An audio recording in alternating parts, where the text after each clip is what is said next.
Hello friends, అందరికీ నమస్తే. Welcome back to ముంబైలో ఆంధ్ర కిచెన్ అండ్ బ్లాగ్స్.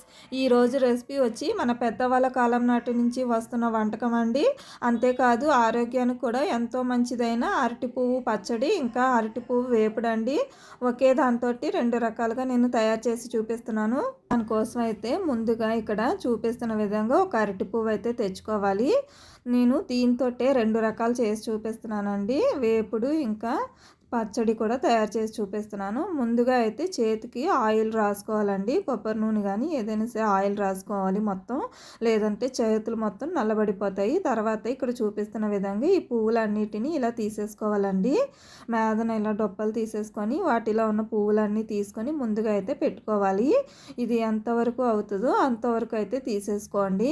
ఇంకా లోపల అయితే చాలా చిన్నగా ఉంటాయి కదండి, అవైతే మనం అయితే తీయలేము. అందుకనేసి ఇలా లేతగా ఉంటుంది కదండి, దాన్ని కూడా మనం పచ్చడిలో అయితే ఉపయోగించుకోవచ్చు.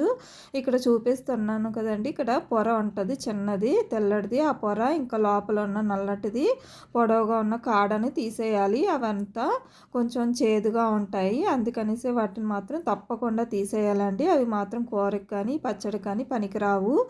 అలాగే మొత్తం అన్నీ తీసి పెట్టేసుకున్నాను. ముందుగా అయితే వీటిని కట్ చేసి పెట్టేసుకోవాలి. సగం వేపుడికి, సగం ఏమో పచ్చడికని తీసేసాను. వీటిని అయితే ముందుగా ఇలా కట్ చేసేసుకొని మనం ఒక అంబలి దస్తాల్లో వేసుకొని ఇలా కచ్చా పచ్చాగా దంచుకోవాలండి. ఇందులో ఏవైనా ఎగటగా ఉన్నా కూడా పోతాయి అన్నమాట. వాటర్ ఉంటుందండి, దాంట్లోని ఎగట ఎక్కువగా ఉంటుంది. ఇలా మనం కచ్చా పచ్చాగా దంచుకొని వాటర్లో వేసుకొని కడిగేసుకొని తీసుకుంటే ఎలాంటి ఎగట ఉన్నా కూడా పోతుంది అన్నమాట.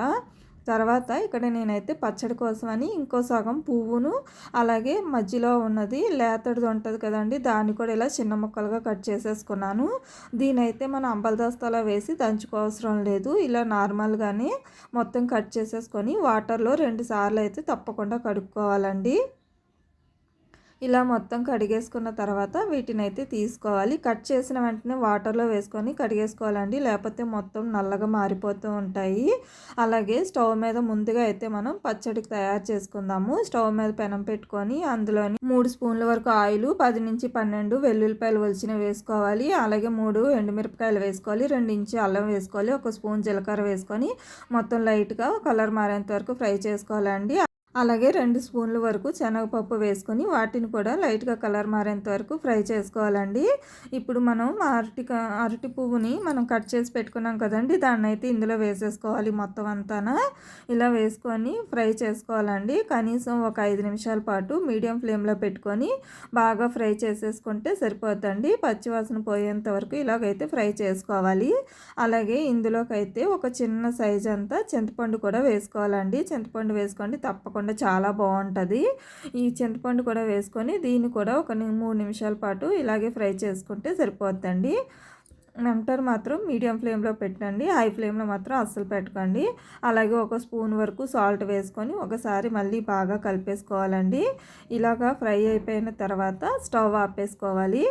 ఇది మొత్తం బాగా చల్లారనివ్వాలండి. ఇంకా కంప్లీట్గా ఇది చల్లారనివ్వాలి. ఇది చల్లారిన తర్వాత మిక్సీ జార్లో వేసుకొని మిక్సీ పట్టేసుకోవాలి. కొద్దిగా వాటర్ వేసుకోవాలి, తగినంత వాటర్ వేసుకొని ఇక్కడ చూపించిన విధంగా మిక్సీ పట్టేసుకోవాలండి పచ్చడికి అయితే.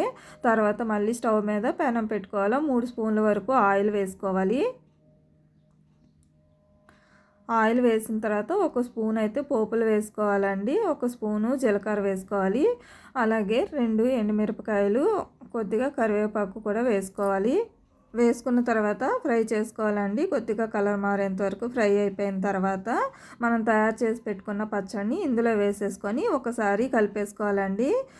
కలిపేసుకున్న తర్వాత స్టవ్ అయితే ఆపేసుకోవాలి. ఎక్కువగా అయితే మనం ఫ్రై చేయవసరం లేదు. పోపు పెట్టేసుకొని కొద్దిసేపు అలా కలిపేసుకొని స్టవ్ ఆపేసుకుంటే సరిపోతుంది. అంతేనండి, పచ్చడి అయితే రెడీ అయిపోయింది. ఇప్పుడు నెక్స్ట్ వచ్చి వేపుడికి తయారు చేసుకుందామండి. అందులో 3 స్పూన్ల వరకు పెసరపప్పుని నానబెట్టుకోవాలి ఒక పావు గంట సేపు. తర్వాత స్టవ్ మీద పెనం పెట్టుకొని 4 స్పూన్ల వరకు ఆయిల్ వేసుకోవాలి. 1 స్పూను పోపులు, 1 స్పూన్ జీలకర్ర వేసుకోవాలి. 10 నుంచి 12 వరకు వెల్లుల్లిపాయలు వేసుకోవాలి. 3 ఎండుమిరపకాయలు, కొద్దిగా కరివేపాకు రెబ్బలను వేసుకొని కొద్దిసేపు ఫ్రై చేసుకోవాలి. అలాగే ఒక ఉల్లిపాయని చిన్న ముక్కలుగా కట్ చేసుకొని దాన్ని కూడా వేసుకొని ఫ్రై చేసుకోవాలండి. ఇది ఫ్రై అయిపోయిన తర్వాత పెసరపప్పులోని వాటర్ మొత్తం వంపేసి పెసరపప్పు వేసుకొని దాన్ని కూడా ఒక్క నిమిషం పాటు ఇలా వేయించుకోవాలి. మంటను మీడియం ఫ్లేమ్లోనే పెట్టుకోండి, హై ఫ్లేమ్లో అస్సలు పెట్టుకోవద్దు.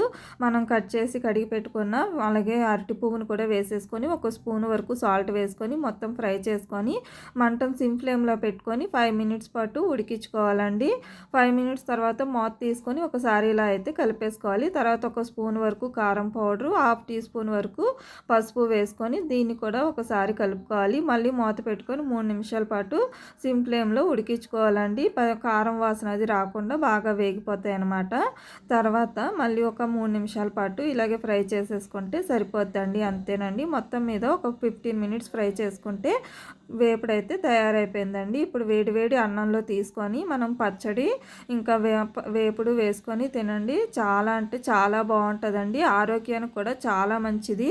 పిల్లలు కూడా అరటిపూ పచ్చడి కానీ వేపుడు కానీ అంటే అమ్మో అరటిపూ తోట మాకైతే అస్సలు ఇష్టం లేదని అంటారు కదండి. ఇలా కనుక చేసి పెట్టారనుకోండి పిల్లలే కాదు ఇష్టం లేని వాళ్ళు ఎవరైనా సరే చాలా అంటే చాలా ఇష్టంగా తింటారు. పచ్చడి అయితే సేమ్ కొబ్బరి పచ్చడి చేసినట్టుగానే అదే ఫ్లేవర్ తోటే అయితే ఉన్నదండి. వేపుడు కూడా చాలా బాగుంది. మరి మీకు ఎలా ఉందో కామెంట్ అయితే చేయండి. ప్లీజ్ లైక్ చేయండి, షేర్ చేయండి, సబ్స్క్రైబ్ చేసుకోండి. Thank you for the watching.